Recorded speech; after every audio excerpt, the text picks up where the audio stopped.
ध्यान रखना, ये जो कथा आप सुन रहे हो ना, ये कथा क्या करती है? कथा जीवन की व्यथा को मिटा देती है।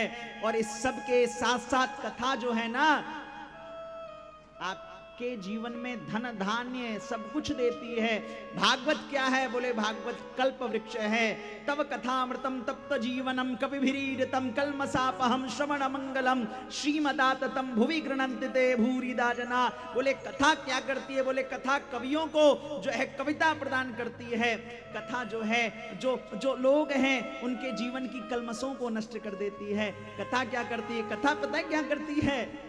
दो भाई आपस में बात नहीं कर रहे होते हैं, लेकिन कथा का प्रभाव होता है, दोनों बात करने लगते हैं। कथा का प्रभाव समाज के खाई को दूर कर देता है। आप यहां कथा पूरी होगी, देखना दो चार उदाहरण। और कथा क्या करती है? बोले आयु को भी बढ़ाती है। यहां आप कथा श्रवण कर रहे हो, जीवन में सब कुछ धरा का धरा रह जाएगा। काम क्या आएगा? बोले बस ठाकुर जी की कृपा, ठाकुर जी की कथा। एक प्रसंग है। बोले एक बार क्या हुआ, एक गांव में गेट बना हुआ था, जैसे दिल्ली ये इंडिया गेट बना है ना, ऐसे ही। और इंडिया गेट पे जैसे शहीदों का नाम लिखा है ना, सारे शहीदों का, ऐसे ही गांव था। और उस गांव के बाहर गेट बना हुआ था। गेट पे सबका नाम लिखा रहता था। रामदास उम्र 15 साल, कृष्णदास उम्र 10 साल, श्यामदास उम्र 5 साल। यानी सबके नाम लिखे हैं और उम्र लिखा। मैक्सिमम आदमी 5 से 10 साल, 15 साल, 20 साल से ज्यादा कोई नहीं। अब एक बाहर शहर से पढ़ा लिखा लड़का उस गांव में गया। और जब उस गांव में गया ना, तो गांव में जब पहुंचा तो उसने देखा, देख करके वो बड़ा जो है आश्चर्यचकित हो गया और डर गया। बोले इस गांव में तो कोई 15 साल 20 साल से ज्यादा कोई जीता ही नहीं है, मैं रहूंगा मैं भी मर जाऊंगा। वो वापस भागने लगा। वहां एक वृद्ध व्यक्ति मिल गए, उन्होंने उसको पकड़ के रखा, पकड़ लिया। बोले बेटा क्यों भाग रहे हो, क्या हुआ? गांव में रुको, गांव में खूब खातिरदारी की, खूब इज्जत दिया। वो बोला डरते डरते, वो बोला बाबा आपसे एक बात पूछूं? बोले पूछो बेटा, क्या पूछना है? बोले बाबा ये बताओ, आप तो 90 साल के हो और लोग 95 साल के हैं और लोग 100 साल के भी हैं, लेकिन ये गेट के बाहर ये सबका नाम और कोई भी 10 साल 15 साल 20 साल से ज्यादा नहीं है, क्यों? उम्र इससे ज्यादा क्यों नहीं? वो बाबा हंसने लगे और हंस के बड़ा प्यारा जवाब दिया, साहब ये जवाब आप सबके लिए भी है, अगर सुन सको समझ सको। उन्होंने कहा, बोले हमारा यहाँ का एक नियम है, हमारी अपनी एक परंपरा है। बोले क्या परंपरा है? बोले हम क्या करते हैं, हमारे गांव में प्रत्येक व्यक्ति एक डायरी और एक नोटपैड रखता है, एक नोटपैड और डायरी रखता है।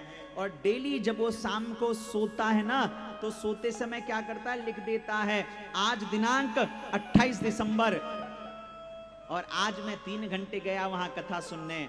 आज दिनांक 29 दिसंबर, आज 3 घंटे कथा सुना। आज 30 दिसंबर मैं वृंदावन 4 घंटे दर्शन कर आया। आज क्या कहते हैं 31 दिसंबर, आज मैंने सिर्फ आधे घंटे भजन किया। बोले वो डेली कितनी देर सत्संग करता है, सेवा करता है, कितनी देर तीर्थाटन करता है, वो डेली लिख देता है और लिखता चलता है पूरे जीवन भर। और बोले जब वो मर जाता है ना, तो हम सभी गांव वाले मिलके उसका अंतिम संस्कार करते हैं। और अंतिम संस्कार करने के बाद उसकी डायरी खोलते हैं और डायरी को में उसका डेली का जो लिखा हुआ रहता है ना, उसको कैलकुलेट करते हैं तो पता चलता है इसने पूरे जीवन के 100 साल में सिर्फ इसने 10 साल ही भजन किया, सत्संग किया, तीर्थाटन किया, संत सेवा किया, बाकी तो इसने 90 साल व्यर्थ गंवा दिए। तो बोले जिया क्या? बोले लिख देते हैं इसका नाम ये और इसकी उम्र कितनी थी? बोले सिर्फ 10 साल। बोले कहने का मतलब क्या है? बोले इस दुनिया से जब परब्रह्म परमात्मा के यहां जाओगे तो वहां कुछ काउंट नहीं होगा, वहां वही समय काउंट होगा जो समय आपने भजन में दिया है, जो समय आपने सत्संग में दिया है, जो समय आपने तीर्थाटन में दिया है।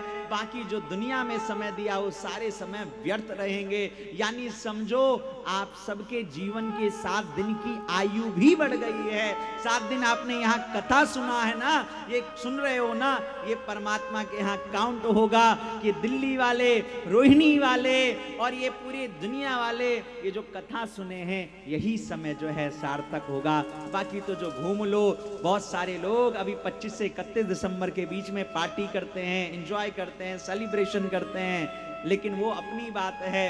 और आप सब भगवत भक्त हो कि इस समय में भी यहाँ सत्संग सुनते हो, तो सोचो जीवन की यही सार्थकता है।